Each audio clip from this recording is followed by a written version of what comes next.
Narsapuram MP seat తనదేనని, ఏ party తనకు సీటిస్తే ఆ party నుంచి పోటీ చేస్తానని తొడకొట్టి చెప్పిన రఘురామకృష్ణరాజుకు భారీ షాక్ తగిలింది.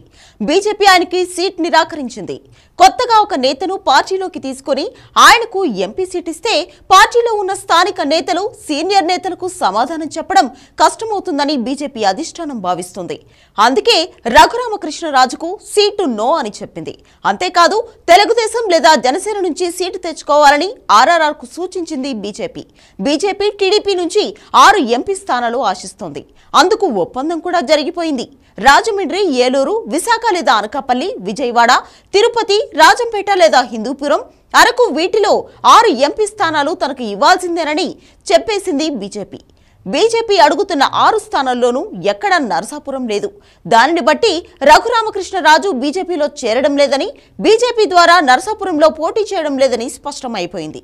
ఇన్నాళ్లు బీజేపీ అధిష్టానంపై ఆశలు పెట్టుకుని ఆ పార్టీలో చేరి నరసాపురం నుంచి ఎంపీ అవుదామని ఆశించిన ఆర్ఆర్ఆర్కి తీవ్ర నిరాశ ఎదురైంది. 4 సంవత్సరాలుగా జగన్ సర్కార్ మీద నిత్యం పోరాడుతూనే ఉన్న రఘురామకృష్ణరాజు తెలుగుదేశం, జనసేన, బీజేపీ అందరి వాయిస్ ని తానే వినిపించారు. ఈ 3 పార్టీల అధినేతలతో సఖ్యతగా ఉంటూ పాపులారిటీ పెంచుకుంటూ ఆ సీటు తనదేనని చాలా ధీమాగా ఉన్నారు.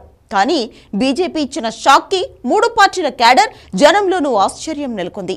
నిత్యం సోషల్ మీడియాలోనూ, శాటిలైట్ ఛానళ్లలోనూ జగన్ ని గంటలు గంటలు దుమ్మెత్తిపోసే రఘురామకృష్ణరాజుకు సీట్ లేకపోవడం అందరికీ బాధ కలిగిస్తుంది. అయితే ఆయనకు సీట్ ఇచ్చే విషయంలోనూ ఇప్పుడు టీడీపీ, జనసేన కూడా వెనకడుగు వేస్తున్నాయి. రాజుగారితో మామూలుగానే న్యూసెన్స్ ఎక్కువ. ఆయనకు సీటు ఇచ్చి పార్టీకి కొత్త సమస్య తెచ్చుకోవడం, క్యాడర్ మనోభావాలను దెబ్బతీయడం అవసరమా అనే వాదన టీడీపీలో వినిపిస్తోంది. ఇక జనసేన పరిస్థితి అంతకంటే దారుణం.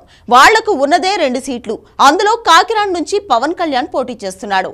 ఆ మిగిలిన 1 సీటు బందరు బాలశౌరికి ఇచ్చారు. ఇప్పుడు బాలశౌరిని, బందర్ని రెండింటిని కాదని రఘురామకృష్ణరాజుకు జనసేన నరసాపురం సీటు ఇస్తుందా అన్నది అనుమానమే.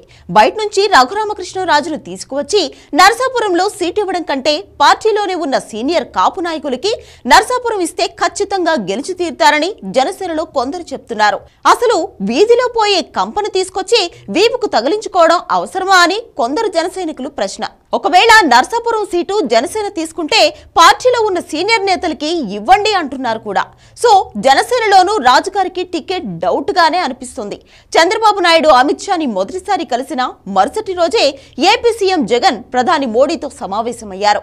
ఆ రోజు జగన్ ప్రధాని మోడీతో ఏం మాట్లాడారు అన్నది ఇప్పటికీ సస్పెన్స్ గానే ఉంది. మధ్య ఏం జరిగింది అన్నది ఇప్పటికీ ఎవ్వరికీ తెలియదు. కానీ ఇప్పుడు అందరికీ అనుమానం వస్తుంది. రఘురామకృష్ణరాజు సృష్టించిన అరాచకం అంత ఇంత కాదు. రఘురామ అల్లరి పూర్తిగా జగన్ వ్యక్తిత్వాన్ని దెబ్బతీసింది. అందుకే జగన్ రఘురామకృష్ణరాజును మళ్లీ ఎంపీ అవ్వకుండా అడ్డుకున్నారని, అతనికి బీజేపీ సీటు ఇవ్వొద్దని ప్రధాని మోడీకి స్వయంగా ఆయనే చెప్పారని సోషల్ మీడియాలో వదంతులు నడుస్తున్నాయి. జగన్ కి ఇచ్చిన హామీ మేరకే బీజేపీ రామకృష్ణరాజుకు సీటు ఇవ్వలేదని బయట టాక్. టీడీపీ, జనసేన ఆలోచన మరోలా ఉంది. న్యూసెన్స్ రాజుగారుగా పేరు పడిన ఆర్ఆర్ఆర్ ని పార్టీలో పెట్టుకుని ఏదైనా తేడా జరిగితే రోజు ఆయనతో తిట్లు తినడం అవసరమా అనే చర్చ జరుగుతోంది. రాజుగారి నోటి తీట ఇప్పుడు ఇన్ని సమస్యలు తీసుకొచ్చింది. చూడాలి ఆయన ప్రయత్నం మళ్లీ ఫలిస్తుందా, 3 పార్టీల్లో ఏదో ఒక పార్టీ కనికరించి ఎంపీ సీటు ఇస్తాయా అని రఘురామకృష్ణరాజు అభిమానులు ఎదురు చూస్తున్నారు.